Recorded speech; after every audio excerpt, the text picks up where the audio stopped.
এরপরে যুবকগুলো বলতেছে কি দেখেন, লান নাদউ মিন দুনিহি ইলাহা,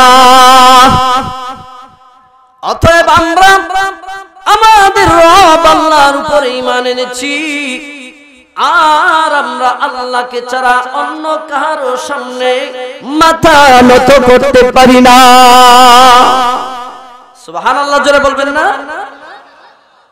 যে আমরা আমাদের রব আল্লাহর উপর ঈমান এনেছি, আমরা আল্লাহ ছাড়া আর কারো সামনে মাথা নত করতে পারি না। পরিষ্কার ভাষা বলে দিলেন। কার সামনে? জালিম বাদশার সামনে। জোরে বলেন না, জালিমের সামনে। আপনারা কিন্তু এটা ক্লাস, আমি আপনাদের উস্তাদ, আপনারা ছাত্র। যদি এইভাবে বসতে পারেন তাহলে অনেক কিছু পাবেন। এই জন্য উস্তাদের কথার উত্তর দিতে হবে। এইটাই আপনার ক্লাস সিস্টেম। শিখবেন, সারা বছর আমল করবেন, ঠিক না ঠিক? মাহফিলে উলামায়ে কেরামদের থেকে শিখবেন, সারা বছর এই উপরে আমল করবেন। যদি মানতে পারেন কামিয়াব। এই জন্য কথাগুলোর জবাব সাথে সাথে দিলে আগ্রহ বাড়ে, ঠিক না ঠিক? আর বোঝা যায় যে ঈমানের পাওয়ার বাড়তেছে। যুবকগুলো দাঁড়ায়া জালিমের সামনে দাঁড়ায়া বলতেছে, আমাদের রব হলেন যিনি আসমানের মালিক, যিনি জমিনের মালিক, তিনি আমাদের রব, আমরা তার উপর ঈমান এনেছি। আল্লাহ ছাড়া আমরা কারো সামনে মাথা নত করতে পারি না। এরপরে যুবকগুলো বলতেছে, ইলাহাল লাকাদ কুলনা ইযান শাতাতা, যদি আমরা আল্লাহ ছাড়া অন্য কারো সামনে এই মাথাকে নত করি তাহলে এটা হবে সবচেয়ে নিকৃষ্ট কাজ। আর আসহাবে রকিম মুফাসসিরিনে কেরাম দুইটা অর্থ করেছেন। কেউ কেউ বলেছেন যে আসহাবে কাহাফে আসহাবে রকিম একই শব্দের দুইটা অর্থ, একই অর্থের দুইটা শব্দ। আর কেউ কেউ বলেছেন যে না, এটা ভিন্ন একটা গুহাবাসীর আলোচনা। যাই হোক, আমি সেই দিকে যাচ্ছি না। ওই সূরাটা নাজিল হওয়ার প্রেক্ষাপটটা সংক্ষেপে বলে আমি আমার আলোচনায় চলে যাচ্ছি। মক্কায় যখন বিশ্বনবী রাহমাতুল লিল আলামিন ইসলাম প্রচার করতে আরম্ভ করলেন, মানুষের মুখে মুখে ইসলামের আলোচনা শুরু হয়ে গেল। তখন মক্কার কুরাইশের কাফের বেঈমান যারা, মক্কার লিডারদের মাথা নষ্ট হয়ে যাচ্ছে, কি করা যায়, কিভাবে থামানো যায়। তাই নবীজিকে আটকানোর জন্য, নবীজিকে মিথ্যাবাদী প্রমাণ করার জন্য কুরাইশের লোকেরা বলতেছে যে এক কাজ করি, আমরা মদিনায় যেহেতু বড় বড় ইহুদি পণ্ডিত আছে, তাওরাত কিতাবের পণ্ডিত আছে, ইনজিল কিতাবের পণ্ডিত আছে, তাদের কাছে গেলে আমরা একটা সমাধান পেয়ে যাব। তাই মক্কাবাসীরা নজর ইবনে হারিস, উকবা ইবনে আবি মুঈত, এই দুইজন বিচক্ষণ ব্যক্তিকে তারা পাঠায় দিল যে বিশ্বনবী রাহমাতুল লিল আলামিন সম্বন্ধে তথ্য আনার জন্য। তারা চলে গেল মদিনার ইহুদি পণ্ডিতদের কাছে। ইহুদি পণ্ডিতদের কাছে যখন বিশ্বনবী আখিরি জামানার নবী মুহাম্মদ সাল্লাল্লাহু আলাইহি সাল্লাম সম্বন্ধে তার অবয়ব সবকিছু বর্ণনা করলো, যে তিনি তো নবী দাবি করতেছেন, মানুষও তাকে নবী মানতেছে, এখন এই ব্যাপারে আপনারা কি বলেন? ইহুদি পণ্ডিত আলেমরা বলল যে তিনটা প্রশ্ন তাকে করবা, তিনটা প্রশ্নের জবাব যদি তিনি দিয়ে দিতে পারেন তাহলে নিঃসন্দেহে তাকে তোমরা নবী মেনে নিবা। সুবহানাল্লাহ। আর যদি তিনটা প্রশ্নের জবাব দিতে না পারে তাহলে বুঝতে হবে সে আদৌ নবী নয়, সে ভণ্ড মিথ্যাবাদী। কি তিনটা প্রশ্ন? এক নাম্বার প্রশ্ন, যে আলোচনা আজকে আমি আপনাদের সম্মুখে করব, আয়াত তেলাওয়াত করেছি, সেই প্রথম প্রশ্ন, এক নাম্বার প্রশ্ন, সেটা হলো প্রাচীন কালে কিছু যুবক শহর ছেড়ে পাহাড়ের গুহায় আশ্রয় গ্রহণ করেছিল, তাদের ঘটনাটা যদি জানেন তাহলে বর্ণনা করেন। দুই নাম্বার প্রশ্ন, যে প্রাচীন কালে একজন ব্যক্তি সারা পৃথিবী ভ্রমণ করেছে, তিনি কে, তার ঘটনাটা বর্ণনা করার জন্য। তিন নাম্বার প্রশ্ন, রূহ কি জিনিস, রূহ কাকে বলে, এই তিনটা প্রশ্ন করবা। যদি উত্তর দিতে পারে নিঃসন্দেহে তোমরা তাকে নবী মেনে নিবা, সুবহানাল্লাহ।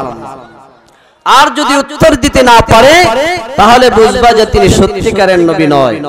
তারা তো খুশি, খুশিতে বাগবাগ, যে এই তো আটকায় নিবা, কারণ এই প্রশ্নের উত্তর কোত্থেকে দিবে, কারণ তারা তো রাসূল সাল্লাল্লাহু আলাইহি সাল্লামকে নবী হিসাবে মানে না। এই জন্য তারা তো খুশি যে এই তো যেই আটকায়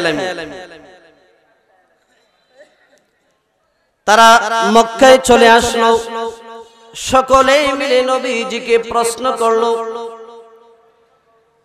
আল্লাহর হাবিব সাল্লাল্লাহু আলাইহি ওয়াসাল্লাম নিজের পক্ষ থেকে একটা কথাও তিনি বলতেন না, আল্লাহ তাআলার পক্ষ থেকে জানার পরে তিনি জবাব দিতেন। এই জন্য তিনি তিনটা প্রশ্ন শোনার পরে বললেন, আগামী কালকে তার জবাব দেব। আমরা তো এমন, আমাদের মুসল্লিও তেমন। আমি কিছুই জানি না, মাথায় টুপি দিছি, পাঞ্জাবি পরছি, আয়েশা মাসলা একটা জিজ্ঞাসা, আমি পারি আর না পারি, ভুল টুল যা আছে সব বলে দিলাম। এর কারণ আছে, যদি আমি বলে দেই তাহলে আমার ব্যক্তিত্ব, আমাকে বলবে এই কত বড় হুজুর। আর যদি না বলি, বলতে না পারি, বলবে কি পড়ছে মাদ্রাসা, হুদাই পড়ছে, বলবে কিনা, মন্তব্য শুরু করে দেয়। হুজুরকে মাসলা জিজ্ঞানোর পরে হুজুর পড়ে যায় বিপদে, উত্তর দিতে না পারলে সমালোচনা, আর ভুলভাল উত্তর দিতে পারলে ইজ্জত সম্মান বাঁচে। এই যে আমাদের পরিস্থিতি। আর আমরাও কি করি, খুঁজি এমন হুজুর, রাস্তাঘাটে দোকানপাটে এমন হুজুর খুঁজি যার কাছে আমরা মাসলা জিগাই, যে উত্তর দিতে পারবে না তার কাছে, মুফতি সাহেবের কাছে কেউ যায় না, মাসলা নিয়ে যায় না, যায় রাস্তাঘাটে সাধারণ একজনের কাছে গিয়ে জিজ্ঞাসা করে। অথচ গ্রান্টেড মুফতি ছাড়া ফতোয়া জিজ্ঞাসা করাও ঠিক না, ফতোয়া দেওয়াও ঠিক না। আমরা কি করি, ফতেঘাটে খুঁজি, আর হুজুরও বাঁচার জন্য পরে মাসলা ঠিকই দিয়ে দেয়। যাই হোক, আমার ওই দিকে বলা বিষয় না, যেটা বলতে চাচ্ছিলাম যে হুজুর সাল্লাল্লাহু আলাইহি ওয়াসাল্লাম একটা কথাও নিজ থেকে বলতেন না, আল্লাহ তাআলা যতক্ষণ পর্যন্ত না জানাইতেন সেই কথাটার দিকে ওই দিকে চলে গেছে। এখন তো এই যে কথাটা তিনি বলছেন, ইনশাআল্লাহ না বলার কারণে আল্লাহ কিছু নারাজ হয়ে গেছে, যে আমার হাবিব এইভাবে কথাটা বলে দিলেন, 15 দিন পর্যন্ত ওহী আসে না।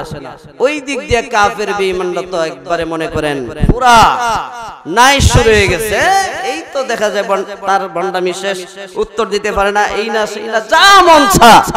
তিনি তো খুব কষ্ট পাইতেছেন, 15 দিন পরে ওহী আসছে, এর মধ্যে একটা কথাও আসছে যে ওয়ালা তাকুলান্না লিশাইইন ইন্নী ফাইলুন যালিকা গাদা।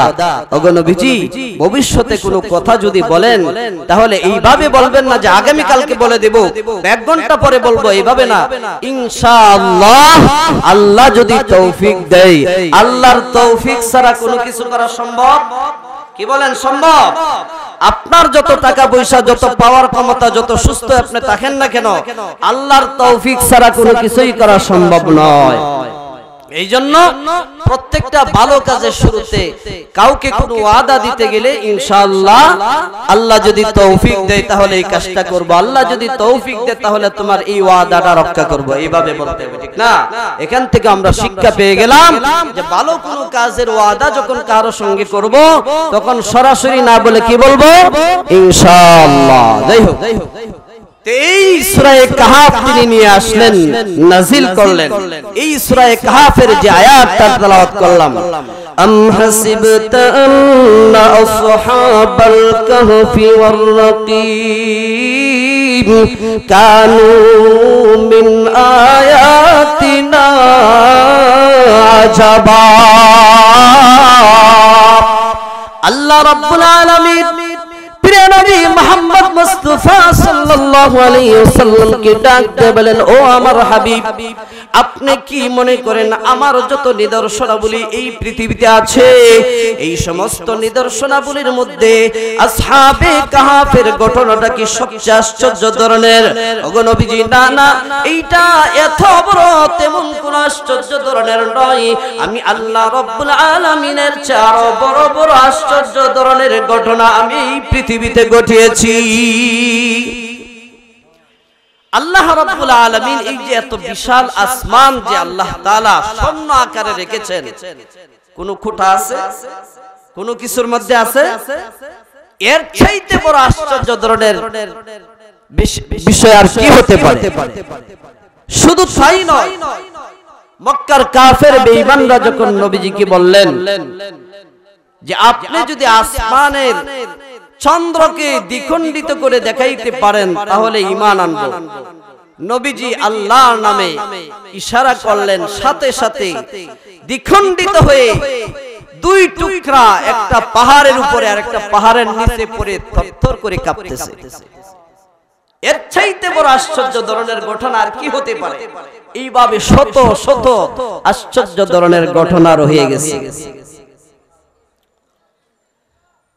আল্লাহর নবী বিশ্ব নবী রাহমাতুল লিল আলামিন কে আল্লাহ রাব্বুল আলামিন বলেন, ওগো নবীজি, আসহাবে কাহাফের ঘটনা অনেকেই অনেক ভাবে বর্ণনা করে, কেউ বাড়াবাড়ি করে, কেউ সারাসারি করে, যার মন যেভাবে চায় সেভাবেই বর্ণনা করে। ওগো নবীজি, আমি আল্লাহ আপনার কাছে আসহাবে কাহাফের সত্য ঘটনাটা বর্ণনা করতেছি। কে বলতেছেন? আল্লাহ জোরে বলেন না কেন?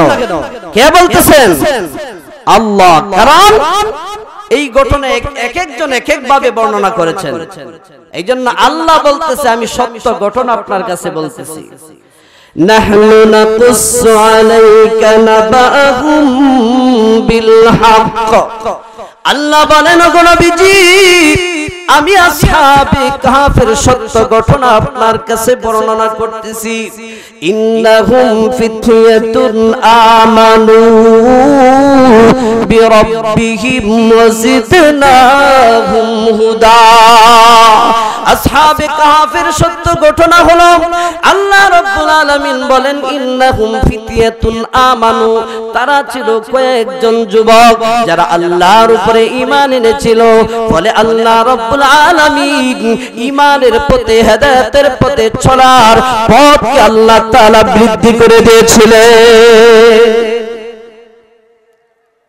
আসহাবে কাহাফের কয়েকজন যুবক, দেশটার নাম হলো রোমান দেশ। রোমানের বাদশা ছিল তদানীন্তন সময়ে দাকিয়ানুস নামে। এই দাকিয়ানুস সে ছিল জালিম। জালিম তো এমন জালিম নয়, তার রাজ্যে যদি কেউ আল্লাহর নাম নিত, আল্লাহর ইবাদত করত, তাহলে তাকে ধরে এনে বাধ্য করত মূর্তির সামনে মাথা নত করার জন্য।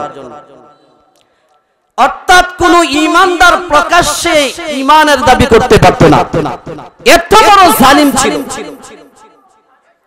ওই জালিম বাদশা দাকিয়ানুস সে প্রতি বছর একটা মেলার আয়োজন করত। আর এই মেলার মধ্যে সারা দেশের, তার রাজ্যের সমস্ত মানুষ গিয়ে হাজির হইত এবং বাধ্যতামূলক তার সামনে, মূর্তির সামনে মাথা নত করতে হতো। যদি কেউ এই মেলায় যাইতো না এবং মাথা নত করত না, তাহলে তাকে ধরে নিয়ে শাস্তি দিত এবং জবাবদিহি করতে হতো। ওই বাদশার দরবারে, জালিম বাদশার দরবারে ওই রাজ্যের মধ্যে আল্লাহ রাব্বুল আলামিনের উপরে কয়েকজন যুবক ঈমান এনেছে বলে আল্লাহু আকবার। ও ইমানদার মুসলমান,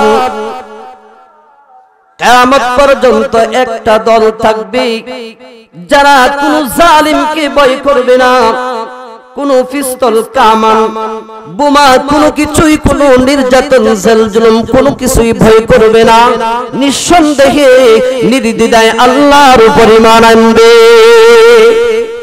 হকের উপর থাকবে। যত জুলুম নির্যাতন আসুক না কেন দালালি করবে না, মুনাফিকি করবে না।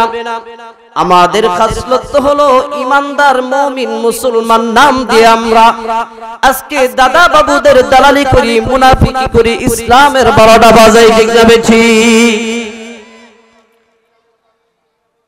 হাদিস শরীফে নবীজি বলেন, লা তাজালু তাইবাতুম মিন উম্মতি মানসুরিন লা ইয়াদুরুহুম মান খাযালাহুম হাত্তা তাকুমাস সাআহ। কিয়ামত পর্যন্ত একটা দল হকের উপরে থাকবে, ওই দলটা বাতিলের বিরুদ্ধে হকের পক্ষে লড়ে যাবে, আর আল্লাহ রাব্বুল আলামিন ওই দলটাকে সাহায্য করবেন, সহযোগিতা করবেন। কিয়ামত পর্যন্ত আল্লাহ রাব্বুল আলামিন ইসলামের উপরে হকের উপরে একটা দলকে টিকায় রাখবে। এই দেশের মধ্যেও কিছুদিন আগে এক জালিম ছিল, যার সামনে এই দেশে উলামায়ে কেরাম হক কথা বলতে পারতো না। সে বড় মূর্তির পাগল ছিল, নামে মুসলমান, সারা দেশ চেয়েছিল মূর্তিতে সয়লাভ করে দেওয়ার জন্য, কিন্তু কিছু হক্কানি উলামায়ে কেরাম জোরালো প্রতিবাদ করার কারণে, তাওহীদি জনতা তাজা রক্ত ঢেলে দেওয়ার কারণে পারে নাই মূর্তি স্থাপন করতে, ঠিক না ঠিক? যাদের অন্তরে মূর্তির মহব্বত আছে বুঝতে হবে আদৌ সেই ইমানদার নয়, সে হলো শয়তান, প্রকাশ্যে মুনাফিক জালিম। কোন ইমানদার মূর্তির মহব্বত অন্তরে রাখতে পারে না, মূর্তির পক্ষে কথা বলতে পারে না, ঠিক কিনা? আওয়াজ নাই, আপনারা মূর্তির পক্ষে নাকি? তাহলে আওয়াজ গেল কোথায়? মূর্তির মহব্বত যদি আপনার অন্তরে থাকে বুঝতে হবে আপনার ঈমানের মধ্যে সমস্যা আছে। মহব্বত থাকবে একমাত্র আল্লাহ।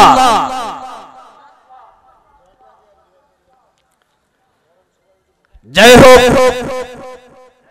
যে কথাটা বলতেছিলাম, ওই জালিম বাদশার রাজ্যে তাফসীরের অধিকাংশ কিতাবে আসছে যে 7 জন যুবক ছিল। এই ব্যাপারে ইখতিলাফ আছে, কেউ কেউ বলেছেন ক্বালা কাইলুম মিনহুম ক্বাসাকুলুনা সালাসাতুর রাবিউহুম কালবুহুম। কেউ বলেছেন 4 জন যুবক ছিল, 5 নম্বরে ছিল কুকুর। ওয়ায়াকুলুনা খামসাতুন সাদিসুহুম কালবুহুম। কেউ বলেছেন 5 জন যুবক ছিল, 6 নম্বরে ছিল কুকুর। ওয়ায়াকুলুনা সাবাতু ওয়া সামিনুহুম কালবুহুম। কেউ বলেছেন 7 জন যুবক ছিল এবং 8 নম্বরটা ছিল কুকুর। অধিকাংশ তাফসীরে আসছে যে 7 জন যুবক ছিল, 8 নাম্বার ছিল কুকুর। যাই হোক, কোরআনের আয়াতে আল্লাহ বলেন ইন্নাহুম ফিতয়াতুন আমানু, কয়েকজন যুবক তারা ঈমান এনেছিল। ওই যুবকরা জালিম বাদশার সামনে গিয়ে মূর্তির সামনে মাথা নত করে নাই। জালিম বাদশা দাকিয়ানুস তার বাহিনীদেরকে পাঠায়া ওই যুবকদেরকে ধরে তার রাজ্যে নিয়ে গেল। কারণ যারা মূর্তির সামনে মাথা নত করত না তাদেরকে বাধ্য করত, 2টা অপশন দেওয়া হতো, হয় মূর্তির সামনে মাথা নত কর, না হয় তোকে হত্যা করা হবে। মূর্তির সামনে যদি মাথা নত করত তাকে ছেড়ে দেওয়া হইতো, আর যদি মূর্তির সামনে মাথা নত করত না সাথে সাথে তাকে হত্যা করত। ওই যুবকদেরকে ধরে নিল, নেওয়ার পরে যুবকদেরকে বলল যে তোমরা কেন, সবাই মূর্তির সামনে মাথা নত করেছে, তোমরা কেন করলা না? রোম বর্তমানে ইতালি তদানীন্তন সময় সবচাইতে শক্তিশালী দেশ, শক্তিশালী জালিম ছিল। জালিমের সামনে দাঁড়ায়া হক কথা বলতে হলে ইমানের পাওয়ার লাগবে কিনা? লাগবে কিনা? আমাদের ইমানের অবস্থা, আমরা তো জালিমের সামনে দাঁড়ায় হক কথা বলতে পারি না। আমাদেরকে আয়না করে নিয়ে নেবে, জেলখানায় ঢুকিয়ে ফেলবে, বিভিন্ন অত্যাচার নির্যাতন করবে, ক্রস ফায়ার করবে। এই ভয়ে আমরা হক কথা বলি না, গোপন রাখি। বুঝতে হবে ইমানের সমস্যা আছে। ইমানদার,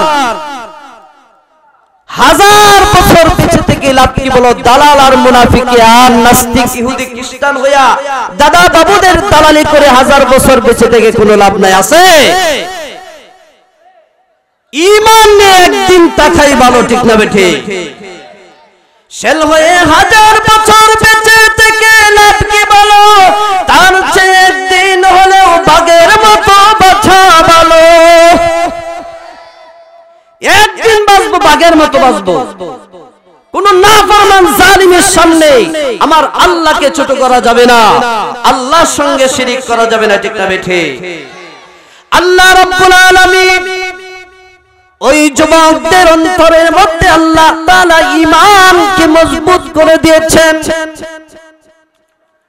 ওই যুবকগুলো জালিমের সামনে দাঁড়ায়া বলতেছে, إذ قاموا فقالوا ربنا رب السماوات والأرض।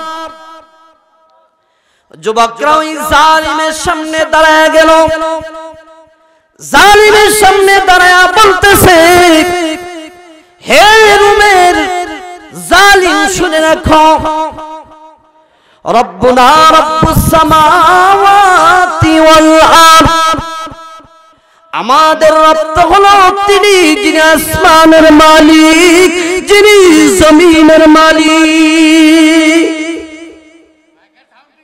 জোরে আল্লাহু আকবার বলেন। রব্বুনা রব্বুস সামাওয়াতি ওয়াল আরদ। যুবকরা বলতেছে, হে জালিম শুনে রাখো, আমাদের রব সে নয় যাকে তোমরা নিজে খের খুঁটা দিয়া, মাটি দিয়া, গোবর দিয়া, বাঁশ দিয়া, খের দিয়া বানাইছো, সে আমাদের রব হতে পারে না, ঠিক না বেঠে? চিন্তা করেন দিমাগ কত গান্দা। আপনি নিজ হাতে মাটি দিয়া, গোবর দিয়া, খের খুঁটা দিয়া বানাইলেন, বানায়া কইতেছেন সে আমার খোদা। সে কি? আরে ভাই, আপনি তারে সৃষ্টি করছেন, তাহলে তো তার খোদা আপনি হবেন, সে আপনার খোদা হয় কিভাবে? আমার কথা কি বুঝতেছেন? আপনি যে জিনিসটা বানাইছেন, তাহলে তো তার চেয়ে, যাকে আপনি বানাইছেন তার চেয়ে শক্তিশালী আপনি না? তাহলে তার খোদা হবেন আপনি, সে আপনার খোদা হয় কেন? আল্লাহ আমাদেরকে সৃষ্টি করেছে, এই জন্য তিনি আমাদের সৃষ্টিকর্তা। আসমান, জমিন, চন্দ্র, সূর্য সবকিছু যিনি বানাইছেন তিনি আমাদের সৃষ্টিকর্তা, ঠিক না বেঠে? এই জন্য আমরা, তিনি আমাদেরকে মারেন, তিনি আমাদেরকে বাঁচায় রাখেন, তিনি আমাদেরকে রিজিক দান করেন, তিনি আমাদেরকে সুখ শান্তি দেন, তিনি আমাদের সবকিছুই করেন। সুখে দুঃখে সর্বাবস্থায় তিনি আমাদের মালিক, তিনি আমাদেরকে সৃষ্টি করেছেন, এই নিয়ামত আমাদেরকে খাওয়াইতেছেন, কথা বলার যোগ্যতা দিয়েছেন, গাড়ি বাড়ির মালিক বানিয়েছেন, সন্তানাদির মালিক যিনি, তিনি আমাদের রব, ঠিক না বেঠে? এই জন্যই তো আমরা তাকে খোদা মানি। অতএব আপনি খের খুঁটা দিয়ে যেটাকে বানাইলেন মূর্তি, ওইটাকে আপনি খোদা খোদা বলতেছেন। আপনার মতো বেয়াকুব বুকা আল্লাহর জমিনে আর আছে কিনা জানা নাই। সৃষ্টিকর্তা আপনি হয়ে আপনি তাকে কিভাবে সৃষ্টিকর্তা বানেন? যাই হোক, যুবকগুলো ওই জালিমের সামনে দাঁড়ায় বলতেছে যে কমু ফাকালু রব্বুনা রব্বুস সামাওয়াতি ওয়াল আরদ, আমাদের রব তো হলেন তিনি যিনি আসমানের মালিক, আমাদের রব তো হলেন তিনি যিনি জমিনের মালিক, আমাদের রব তো হলেন তিনি যিনি আমাদেরকে রিজিক দান করেন, আমাদের রব তো হলেন তিনি যিনি আমাদেরকে সুখ দান করেন, যিনি আমাদেরকে হায়াত দান করেন, যিনি আমাদেরকে মরণ দান করেন। এরপরে যুবকগুলো বলতেছে কি দেখেন, লান নাদউ মিন দুনিহি ইলাহা, অতএব আমরা আমাদের রব আল্লাহর উপরে ঈমান এনেছি আর আমরা আল্লাহকে ছাড়া অন্য কারো সামনে মাথা নত করতে পারি না। সুবহানাল্লাহ জোরে বলবেন না? যে আমরা আমাদের রব আল্লাহর উপরে ঈমান এনেছি, আমরা আল্লাহ ছাড়া আর কারো সামনে মাথা নত করতে পারি না। পরিষ্কার ভাষা বলে দিলেন, কার সামনে? জালিম বাদশার সামনে। জোরে বলেন না, জালিমের সামনে। আপনারা কিন্তু এটা ক্লাস, আমি আপনাদের উস্তাদ, আপনারা ছাত্র। যদি এইভাবে বসতে পারেন তাহলে অনেক কিছু পাবেন। এই জন্য উস্তাদের কথার উত্তর দিতে হবে। এইটাই আপনার ক্লাস সিস্টেম। শিখবেন, সারা বছর আমল করবেন, ঠিক না ঠিক? মাহফিলে উলামায়ে কেরামদের থেকে শিখবেন, সারা বছর এই উপরে আমল করবেন। যদি মানতে পারেন কামিয়াব। এই জন্য কথাগুলোর জবাব সাথে সাথে দিলে আগ্রহ বাড়ে, ঠিক না ঠিক? আর বোঝা যায় যে ঈমানের পাওয়ার বাড়তেছে। যুবকগুলো দাঁড়ায়া জালিমের সামনে দাঁড়ায়া বলতেছে, আমাদের রব হলেন যিনি আসমানের মালিক, যিনি জমিনের মালিক, তিনি আমাদের রব, আমরা তার উপরে ঈমান এনেছি। আল্লাহ ছাড়া আমরা কারো সামনে মাথা নত করতে পারি না। এরপরে যুবকগুলো বলতেছে, ইলাহাল লাকাদ কুলনা ইযান শাতাতা, যদি আমরা আল্লাহ ছাড়া অন্য কারো সামনে এই মাথাকে নত করি তাহলে এটা হবে সবচেয়ে নিকৃষ্ট কাজ। আল্লাহ ছাড়া কোনো মাজারের সামনে, কোনো পীর বাবার সামনে, মূর্তির সামনে মাথা নত করা, এটা হচ্ছে পৃথিবীর মধ্যে সবচেয়ে নিকৃষ্ট কাজ, ঠিক না ঠিক? এই জন্য কোন পীর বাবা, কোন মাজার বাবা, কোন নেতা খেতা কারো সামনেই এই সম্মানিত মাথা নত করা যাবে না, ঠিক না ঠিক? এই মাথা কার সামনে নত করতে হবে? আল্লাহর সামনে, যিনি সৃষ্টিকর্তা, যিনি আমাদেরকে সৃষ্টি করেছেন।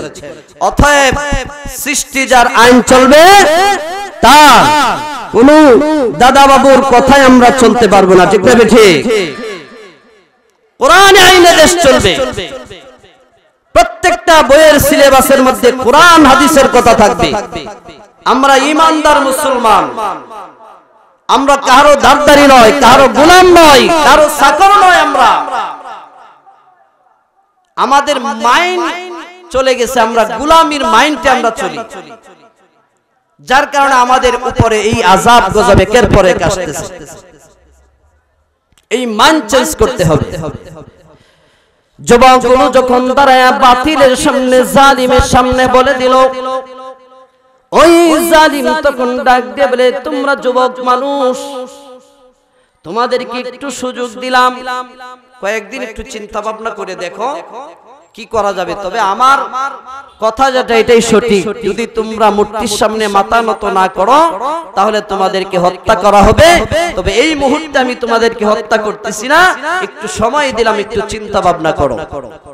যুবকগুলো ওই জালিমের রাজ দরবার থেকে চলে আসলো, এসে তারা বসে পরামর্শ করলো যে আমরা যদি এই রাজ্যে থাকতে চাই তাহলে ওই জালিমের কথা মেনেই থাকতে হবে, না হয় আমাদেরকে হত্যা করবে। অতএব আমরা যদি আল্লাহর উপরে ঈমান রেখে আমরা থাকতে চাই, বেঁচে থাকতে চাই, তাহলে তার রাজ্য ছাড়তে হবে, তাই যুবকরা গোপন পরামর্শ করে বলল যে আমরা প্রত্যেকে আমাদের প্রত্যেকের ঘর থেকে প্রত্যেকের বাড়ি থেকে আমরা কিছু টাকা সংরক্ষণ করে নিয়ে আসব এবং আমরা কোথাও সফর করে চলে যাব, এই জালিমের রাজ্যে আমরা থাকতে চাই না। ও ঈমানদার, ঈমান টিকিয়ে রাখার জন্য হিজরত করা, এমনও বলা হয়েছে ওয়াজিব, ফরজ। নবীজি যখন হিজরত করে মদিনায় চলে গেছেন, যারা মক্কায় ছিল তাদের উপরে আইন জারি হয়ে গেছে, যারা এখনো হিজরত করতে পারো নাই তারা এখনো আদৌ ঈমানদার হতে পারো নাই, অতএব বাধ্যতামূলক হিজরত করতে হবে। ঈমান টিকানোর জন্য, ইসলাম টিকানোর জন্য প্রয়োজনে হিজরত করব, এরপরে ঈমান হারা হবো না, ঠিক না বেটি? বেঈমান হয়ে মরতে চাই না। ওই যুবকগুলো একসাথে তারা পরামর্শ করে প্রত্যেকের বাড়ি ঘর থেকে টাকা পয়সা নিয়ে যুবকগুলো একসাথে হলো। তাদের টাকা পয়সাগুলো একজনের কাছে রাখলো। 7 জনের মধ্যে একজন, তার নাম হলো তামলিকা। সে একটু চালাক, চতুর, বুদ্ধিমান। তার কাছে টাকাগুলো রাখলো। ওই টাকা থেকে কিছু অংশ আল্লাহর রাস্তায় খরচ করলো, বাকি অংশগুলো তাদের খরচের জন্য সাথে নিয়ে তারা রওনা হয়ে গেল। তাফসীরের কিতাবে আসছে তারা 6 জন রওনা হয়েছিল, প্রত্যেকজন কৃষক এবং তার একটা কুকুর সাথে, তাদের সাথে পিছনে পিছনে রওনা হয়ে গেল। যুবকগুলো বারবার চেষ্টা করেছে ওই কুকুরটাকে তাড়িয়ে দেওয়ার জন্য, কিন্তু কুকুর যায় না। শেষ পর্যন্ত আল্লাহ রাব্বুল আলামিন কুকুরের জবান খুলে দিয়েছে। কুকুরটা ডাক দিয়ে বলে, ও আল্লাহ ওয়ালারা, ও আল্লাহর ঈমানদার, আল্লাহর প্রিয় বান্দারা, তোমরা যে জালিমের রাজ্যে থাকতে চাও না, আমি কুকুরও সেই জালিমের রাজ্যে থাকতে চাই না। কুকুরটাও তাদের সাথে রওনা হয়ে গেছে, বলতেছে আমি আপনাদের কোনো ক্ষতি করব না, উপকার ছাড়া কোনো ক্ষতি করব না। তারা কুকুরটাকেও সাথে নিয়ে নিলেন। ওই যে তাদের মধ্যে যে কৃষক ছিল, যে ছেলেটা, সে বলতেছে, যখন তারা আশ্রয় গ্রহণ করলো তখন তারা বলতেছে, إذ أوى الفتية إلى الكهف فقالوا ربنا آتنا من لدنك رحمة وهيئ لنا من أمرنا رشدا।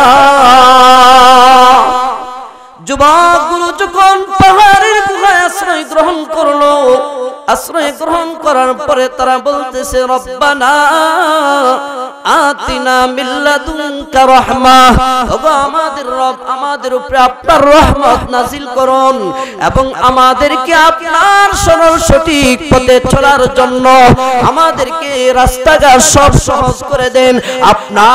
আপনার উপরে, আপনার দ্বীনের উপরে অটল অবিচল থাকার জন্য আমাদের সমস্ত কার্যকলাপকে সহজ করে দেন। যুবকরা ওই গুহার মধ্যে আশ্রয় গ্রহণ করার পরে তারা আল্লাহর ইবাদত বন্দেগী করতে লাগলো। আর তামলিকাকে বলল, যাও শহরে গিয়ে নাস্তার ব্যবস্থা করো। সে ছদ্মবেশে নাস্তা আনার জন্য গেল।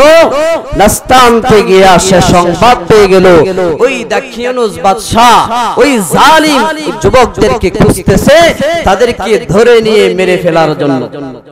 এখন তো তামলিকা খানতে খানতে সামান্য কিছু নাস্তা নিয়ে গুহার ভিতরে চলে আসলো। এসে বলতেছে, ও যুবক ভাইরা, ও আমার সাথীরা, সাবধান, ওই জালিমের লোকেরা আমাদেরকে খুঁজতেছে, পেলে আমাদেরকে ধরে নিয়ে যাবে এবং তা সে নিয়ে আমাদেরকে বাধ্য করবে মূর্তির সামনে মাথা নত করার জন্য।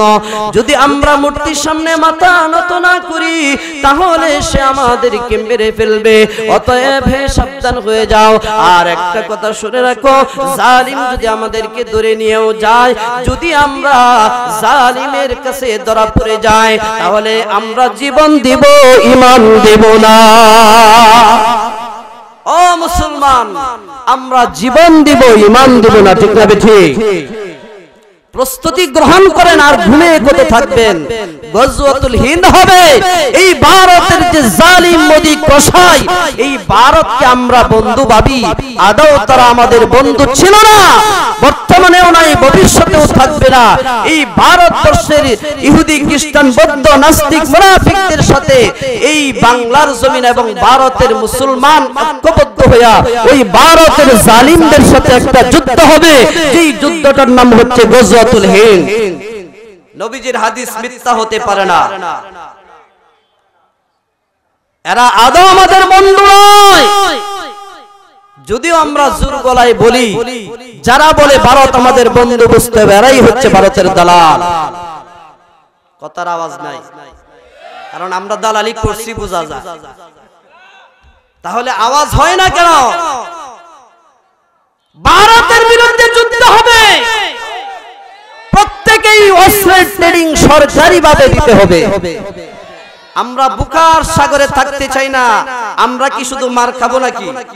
কি বলেন? খালি মার খাওয়াই সুন্নাত না দেওয়াও সুন্নাত? মক্কি জিন্দেগিতে নবীজি সবর করেছেন, ধৈর্য ধরেছেন। মাদানী জিন্দেগিতে গিয়ে আর সবর নয়, আবার প্রতিহত করেছেন।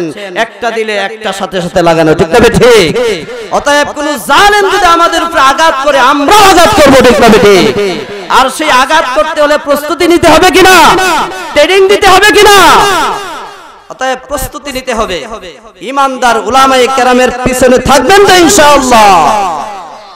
আর মুনাফিকি নয়, আর দালালি নয়, আর বেঈমানি নয়, আর গোলামি নয়। আমার বন্ধুগণ, ওই যুবকগুলো কান্নাকাটি করে আল্লাহর দরবারে দোয়া করে, আল্লাহ তাআলার কাছে যখন তারা সাহায্য চায়, ও আল্লাহ তুমি আমাদের ঈমানকে রক্ষা করো, আমাদেরকে হেফাজত করো, তোমার রহমত ও বরকত দিয়ে আমাদেরকে মালামাল করো, ভরপুর করে দাও। আল্লাহ রাব্বুল আলামিন ওই যুবকদের দোয়াকে কবুল করলেন। এরপরে আল্লাহ তাআলা তাদের উপরে পরিপূর্ণ রহমত ও বরকত দান করলেন। আমার আল্লাহ তাআলা ডাক দিয়ে বলেন, ফাদরাবনা আলা আযানিহিম ফিল কাফি সিনিনা আদাদা। আল্লাহ রাব্বুল আলামিন যুবকদের হেফাজতের দায়িত্ব আল্লাহ নিয়েছেন। আল্লাহ তাআলা যুবকদের কানের মধ্যে ঘুম ঢেলে দিয়েছেন। সুবহানাল্লাহ। আল্লাহ কি করলেন? কানের মধ্যে ঘুম ঢেলে দিয়েছেন। চোখ বন্ধ হলেই কিন্তু ঘুম হয় না। চোখ বন্ধ করে দেখবেন, আপনি ঘুমাইতে পারবেন না যতক্ষণ পর্যন্ত কানের মধ্যে পর্দা না ডাকবে, আওয়াজ যতক্ষণ কানের ভিতরে ঢুকবে, আপনি ঘুমাইতে পারবেন না, ঠিক না ঠিক? অতএব আপনার চক্ষু বন্ধ হওয়ার পরে কানের মধ্যে আল্লাহ একটা পর্দা ফেলে দেয়, যার কারণে দুনিয়ার সমস্ত আওয়াজ আর শোনা যায় না, তখন আপনার ঘুম আসে। আল্লাহ রাব্বুল আলামিন যুবকদের মধ্যে এমন সিস্টেমে ঘুম পাতায়া দিলেন, যুবকরা চোখ মেলানো অবস্থায়, চক্ষু খোলা, আল্লাহ কানের মধ্যে পর্দা দিয়ে দিয়েছেন, যুবকরা ঘুমিয়ে আছে। এই সিস্টেমটা কেন আল্লাহ করলেন?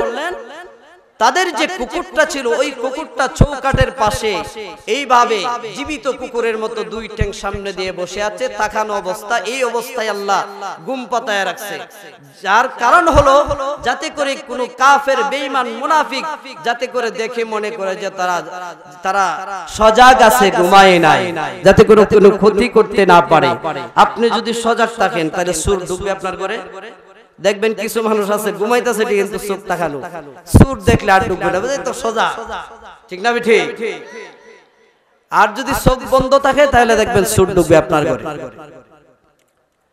আল্লাহ রাব্বুল আলামিন যুবকদের কানের মধ্যে ঘুম ঢেলে দিয়েছেন। যুবকগুলো ঘুমিয়ে পড়েছে। তাফসীরের কিতাবে আসছে আল্লাহ রাব্বুল আলামিন ৩০৯ বছর পর্যন্ত ওই যুবকগুলোকে ঘুমিয়ে রেখেছে। কত বছর? ৩০৯ বছর। আল্লাহ রাব্বুল আলামিন বলেন, একটা মানুষ যদি মনে করেন ১ মাস মাটিতে পড়ে থাকে, ঘুমাইয়ে থাক, যেভাবে থাক, মাটি গ্রাস করবে না? দেখবেন মৃত মানুষকে যদি আপনি কবরে রাখেন, ৬ মাস পরে গিয়ে হাড্ডি ছাড়া কিছু পাওয়া যায় না। মাটি খেয়ে ফেলে কিনা, যাতে করে যুবকদের কোনো কষ্ট না হয়, মাটি গ্রাস না করে। আল্লাহ রাব্বুল আলামিন বলেন ওয়া তাহসাবুহুম আইকাদান ওয়া হুম রুকুদ ওয়া নুকাল্লিবুহুম যাতাল ইয়ামিনি ওয়া যাতাশ শিমাল ওয়া কালবুহুম বাসিতুন যিরাইহি বিল ওয়াসিদ।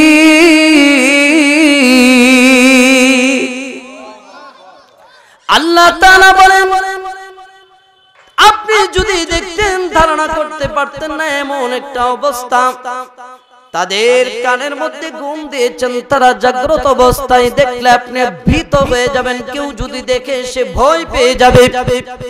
শুধু তাই নয়, আল্লাহ রাব্বুল আলামিন এই ঘুমন্ত অবস্থার মধ্যে কিছুক্ষণ পরে পরে তাদের পার্শ্বকে আল্লাহ পরিবর্তন করে দিয়েছেন। অনুকাল্লিবুহুম যাতাল ইয়ামিনি ওয়া যাতাশ শিমাল। কোন ব্যক্তি যদি ঘুমের মধ্যে লড়াচড়া করে, মাটি গ্রাস করব না, কারণ সে একটু পরে পরে লড়তেছে, এইভাবে একদিকে কাইতে হয়, আবার কিছুক্ষণ পরে আরেক দিকে কাইতে হয়। ঘুমন্ত অবস্থায় আল্লাহ রাব্বুল আলামিন পার্শ্ব পরিবর্তনের ব্যবস্থা করে দিয়েছেন। সুবহানাল্লাহ। শুধু তাই নয়, যুবকগুলো গুহার ভিতরে, একটা গুহা কি এটা বিছানা নাকি ফুলের বিছানা নাকি, একটা গুহা, ওই গুহার ভিতরে দীর্ঘ সময় মানুষ থাকতে পারে না, গরমে প্রচন্ড কষ্টে অনেক সময় মারা যায়। মাটির গুহার ভিতরে, গর্তের ভিতরে আপনি কতক্ষণ থাকতে পারবেন? 309 বছর ওই যুবকগুলোর চোখের মধ্যে আল্লাহ তাআলা ঘুম দিয়েছেন, কানের মধ্যে ঘুম দিয়েছেন। 309 বছর পর্যন্ত গুহার মধ্যে থাকতে গিয়া যাতে কোনো কষ্ট না হয়, আল্লাহ রাব্বুল আলামিন সূর্যটাকে এমন সিস্টেম করে দিয়েছেন, ওয়াতারাশ শামসা ইযা তালাআত তাযাওয়ারু আন কাহফিহিম যাতাল ইয়ামিন ওয়া ইযা গরাবাত তাকরিদুহুম যাতাশ শিমালি ওয়া হুম ফি ফাজওয়াতিন মিন। আল্লাহ রাব্বুল আলামিন বলেন আপনি যদি দেখতেন সূর্যটা যখন পূর্ব দিক থেকে উঠতো, তখন ওই গুহার ডান পাশ কেটে সূর্যটা চলে যাইতো, সূর্যের পুরোপুরি পাওয়ারটা গুহার ভিতরে যাতে না লাগে, কষ্ট যাতে না হয়। এরপরে যখন সূর্যটা পশ্চিম দিকে চলে যাইতো, পশ্চিম দিক থেকে যখন সূর্যটা চলে যাইতো, তখন বাম পাশ কেটে সূর্যটা চলে যাইতো ওই গুহার ভিতরে যাতে রৌদ্রের পাওয়ার না লাগে, কারণ রৌদ্রের পাওয়ার যদি লাগে তাহলে ঘুম ভেঙে যাবে, ঠিক না বেঠি? সদা সর্বদাই গুহার উপরে আল্লাহ ছায়া সিস্টেম করে রেখেছেন যাতে করে যুবকদের কষ্ট না হয়। 309 বছর পরে ওই জালিমের মৃত্যু হয়ে গেছে, আরো কত কত বছর অতিবাহিত হয়েছে। 309 বছর পরে যেই বাদশা ওই দেশের রাজা হয়েছেন, তিনি একজন আল্লাহওয়ালা পরহেজগার ঈমানদার ব্যক্তি। ওই আল্লাহওয়ালা বাদশা, তার নাম হচ্ছে বেদরুস। আল্লাহওয়ালা বাদশা 54 বছর রাজত্ব করেছেন, সে খুবই আল্লাহওয়ালা। তার জামানায় একটা ফিতনা তৈরি হয়েছে। ফিতনাটা কি?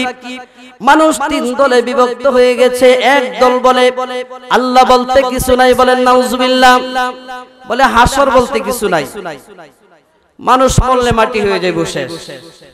আরেক দল বলে বিচার হবে ঠিক, তবে দেহের হবে না, রূহের হবে, সশরীরে নয়। আমরা আহলে সুন্নাত ওয়াল জামাতের ধারণা হলো আপনার আমার বিচার হবে কঠিন কিয়ামতের দিন। আমরা উঠবো আমাদের সশরীরে এবং জীবন্ত অবস্থায় আমাদের রূহ আমাদের দেহের মধ্যেই থাকবে।